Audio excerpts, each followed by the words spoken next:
ये कह रहा हूं कि आपके सामने तो संदीप त्रिपाठी बैठे हैं ना, वो कह रहे हैं आज कांशीराम की नीति पर कांग्रेस चल रही है। मैं ये पूछ रहा हूं कि अभी थोड़े दिन पहले का इंसिडेंट है ना विधानसभा के अंदर का, प्रताप सिंह बाजवा की टिप्पणी, हरदीप सिंह चीमा का रिएक्शन, उसके बाद विधानसभा की कार्यवाही और कांग्रेस का यूटर्न लेना। नहीं, तो ये नीति है, ये कांग्रेस पार्टी की ये नीति है कि दलित नेता का अपमान किया जाए। नहीं, कांग्रेस तो दलितों का अपमान हमेशा करती आई है और उनकी सबसे बड़ी योद्धा बीजेपी है। ये दोनों मिलकर दलितों को अपमानित तो किया इन्होंने। कहां दलितों को भागीदारी देने का काम किया देश की राजनीति, बताइए। चाहे राजनीति की बात कर लीजिए, चाहे आरक्षण की बात कर लीजिए, रिजर्वेशन की बात कर लीजिए, कहां इन्होंने भागीदारी ने काम किया? सत्ता तो इन दोनों के दलों के पास ही रही है ना आज तक। इन दोनों दलों के पास सत्ता रहने का काम हुआ है देश के अंदर। सत्ता किसके पास है? मैं पूछ रहा हूं कांग्रेस के साथियों से, उन्होंने क्यों नहीं दिया साहब कांशीराम जी को भारत रत्न? उनकी सरकारें रही और भाजपा ने 11 साल क्यों लगाए? तो साहब कांशीराम जी को नहीं, देखिए दुर्भाग्य यही है, आज पंजाब के अंदर आम आदमी पार्टी की सरकार है। माननीय काशीराम जी के नाम पर आप बताइए ना, चलिए भारत रत्न मिलेगा, लेकिन आम आदमी पार्टी ने, माननीय काशीराम जी चूंकि पंजाब से आते हैं, जो गलती कांग्रेस ने की, जो तमाम लोगों ने करी, आज शायद आम आदमी पार्टी माननीय काशीराम जी के लिए कोई स्मारक बना सकती है, उनके नाम पर कोई जिला बना सकती है, उनके नाम पर कोई व्यवस्था तय कर सकती है। देखिए, मेरा कहना यह है कि इस भारत के दलितों का यह दुर्भाग्य रहा कि भारतीय राजनीति ने कभी भी दलितों के साथ इंसाफ नहीं किया। लेकिन सतीश जी देखिए, जमीन पर क्या दिख रहा है वो बात की बात है, लेकिन अगर बातों में सुनिएगा तो सब कांशीराम जी के अनुयायी हैं, चाहे वो आम आदमी पार्टी हो चाहे वो कांग्रेस पार्टी। विवेक साइलेंस जी, ठीक है, ओके। कुलदीप जी और सतीश प्रकाश जी, कुलदीप जी मैं फिर आ रहा हूँ आपके पास, फिर मौका दूंगा, अभी टाइम है अच्छा खासा। सतीश जी बारे में अभी प्रेम है और मेरा मानना है जी, हाँ ठीक है, चुनावी ट्रेंड सतीश जी कह रहे हैं, ओके। मैं विवेक साइलेंस जी आपके पास आ रहा हूँ। आप लोगों की बताइए, विवेक साइलेंस जी एक सेकंड, कुलदीप जी आ रहा हूँ, कुलदीप जी आ रहा हूँ। पंजाब में बोलिए, मुख्यमंत्री को बोलिए, माननीय काशीराम जी पंजाब से ही आते हैं, एक संस्था आप बना दीजिए, ठीक है, संस्था बनाओ ना, कोई माननीय काशीराम जी पंजाब से नहीं, समाज पार्टी से माननीय काशीराम जी पूरे देश से आते हैं। देखिए ये दलितों की सत्ता क्यों जरूरी है? सम्मान से नाम लेते हैं, केवल पंजाब में बांध के रखी हो तो उत्तर प्रदेश के अंदर राज्य तैयार करिए। ठीक है, ओके, हो गया, ठीक है। सतीश प्रकाश जी और कुलदीप, व्यक्तिगत विरोध नहीं है, कुलदीप कुमार, मेरा कहना यह है कि कहीं ना कहीं इस देश में सतीश प्रकाश जी और कुलदीप जी, ओके प्लीज आप सारे गैस को रखिएगा स्क्रीन। ठीक है, हो गया सर, मैं इस पर फिर बात करूंगा। अनंत विजय जी मैं आ रहा हूं आपके पास, सौरभ जी आ रहा हूं आपके पास। अनंत सर ये सवाल मैं आपके पास भी लेकर आऊंगा। विवेक साइलेंस जी, लेकिन लोग कह रहे हैं जो शुरुआती तौर पर, मैं आ रहा हूं संदीप जी आ रहा हूं। विवेक साइलेंस बोले नहीं ना, आप ही के साथ के गठबंधन वाले ना। विवेक साइलेंस जी, लोग ये पूछ रहे हैं कि ये पीडीए की काट में तो नहीं कहीं दलितों की तरफ कांग्रेस बैंड हो रही है, कि जरूरत ही ना पड़े समाजवादी पार्टी की, अकेले चुनाव लड़ लें, पूरा का पूरा 21% अपनी जेब में रख ले, चुनाव जीत जाए, समाजवादी पार्टी के साथ नेगोशिएशन की कोई जरूरत ही ना पड़े। ये स्ट्रेटेजी तो नहीं है कांग्रेस पार्टी की कहीं? देखिए, जहां तक मान्यवर कांशीराम साहब की बात है, तो अगर आप ध्यान देंगे जी सर, पहली बार लोकसभा में जब मान्यवर कांशीराम गए थे तो उन्होंने कहां से चुनाव लड़ा था और किसके समर्थन से लड़ा था? इटावा से वो लोकसभा के सदस्य बने और लोकसभा में पहली बार गए। समाजवादी पार्टी ने उनका पूरा समर्थन किया मान्यवर कांशीराम जी को, की आवाज हम लोकसभा तक लेके गए। यह है समाजवादी पार्टी की उपलब्धि, इसको कोई नकार नहीं सकता है। देखिए, मैं सबको बहुत धैर्य सुन रहा था। कांग्रेस अगर आज बोल रही है कि कांशीराम साहब को भारत रत्न मिलना चाहिए, ठीक है, कांग्रेस ने गलती की तो 12 साल से तो भारतीय जनता पार्टी भी सरकार में है ना, उन्होंने तो नहीं दिया। बिहार में जब चुनाव आया तो स्वर्गीय कर्पूरी ठाकुर साहब को उन्होंने दे दिया, उस पे आप लोग ने सवाल नहीं उठाया। लेकिन अभी उत्तर प्रदेश में 1 साल है चुनाव का, और अगर राहुल गांधी इस तरह की बात कर रहे हैं और माफी भी मांग रहे हैं, अब माफी सुन तो लीजिए ना। सिर्फ 10 सेकंड विवेक जी, मान लीजिए कि ये कांग्रेस ने नहीं उठाया होता ना सवाल, मतलब ये कांग्रेस ने मांग नहीं की होती और बीजेपी सीधा दे देती ना, तो आप ही उठकर कहते कि चुनाव के मद्देनजर बीजेपी ने ऐसा कर दिया। दिक्कत नहीं है ना सर, महापुरुषों को महापुरुष रहने कहां दिया जाता है, उनको तो चुनाव की चाबी समझा जाता है।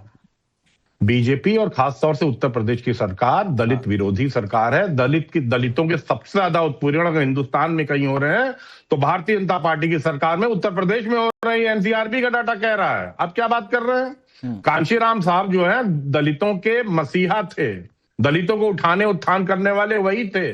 और भारत रत्न अगर राहुल गांधी जी ने कहा है कि कांशीराम साहब को मिलना चाहिए तो समाजवादी पार्टी उसका भरपूर समर्थन करती है, क्योंकि समाजवादी पार्टी एक ऐसी पार्टी थी जो पहली बार लोकसभा में सारी बातें और आपकी सारी चीजों का सेंट्रलाइजेशन सिर्फ कांशीराम में क्यों है भाई? भारतीय जनता पार्टी पर आप सवाल उठा रहे, कर्पूरी ठाकुर को भी बहुत सालों तक नहीं मिला था, वो भी अगली जाति के नहीं थे।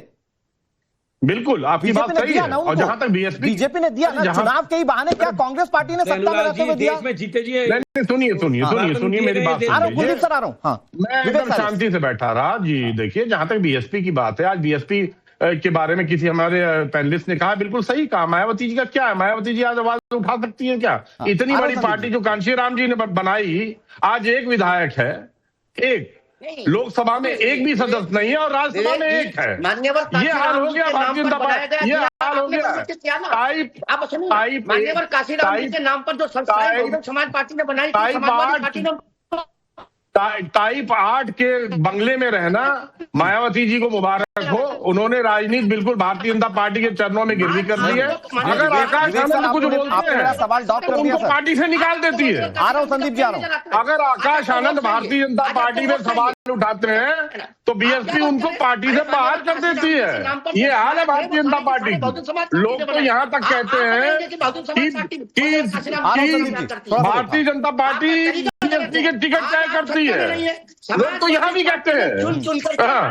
अच्छा ठीक है, अरे शांत हो जाइए। कांशीराम जी के साथ किसने क्या किया, उनको लोकसभा किसने भेजा, पूरे दलित समाज जानता है। आपके सर्टिफिकेट की जरूरत नहीं है। नहीं, विवेक साइलस जी आप पूरे पॉइंट बात करते हैं। मेरा वो सवाल आप ब्लॉक करके, हो सकता है उस वक्त सुना ना हो आपने, मैं फिर पूछता हूँ। हाँ बोलिए भाई, कर्पूरी ठाकुर के केस में बीजेपी ने दिया तो सही, कम से कम चुनाव के समय ही कई चुनाव कांग्रेस ने लड़े, जीते, लेकिन तब याद नहीं आई। याद भैया यही तो अनुराग जी, यही तो मैंने कहा, जब बिहार में कर्पूरी ठाकुर साहब को दिया था तो उत्तर प्रदेश से या कांशीराम जी पंजाब से आते हैं तो उनको भी साथ में दे दिया होता। क्यों नहीं दिया भाई, उसी समय दे देते, बात खत्म। हाँ ठीक है। अनंत विजय सर, सौरभ सर मैं आ रहा हूं आपके पास। अनंत विजय सर, लेकिन वो सवाल जो मैंने विवेक साइलस जी से पूछा वो ऑब्वियसली वो उस पर नहीं करेंगे, लेकिन मैं चाहता हूं कि आप इस पर व्याख्या करें कि कांग्रेस पार्टी ने ये जो दलित वाला कार्ड चला है कांशीराम जी के नाम पर, क्या ये इसलिए कि वो सेल्फ इंडिपेंडेंट हो जाए, 21% वोट बैंक लेकर, जरूरत ही ना पड़े समाजवादी पार्टी की? आ रहा हूं कुलदीप सर, आ रहा हूं आपके पास। हाँ अनुराग जी,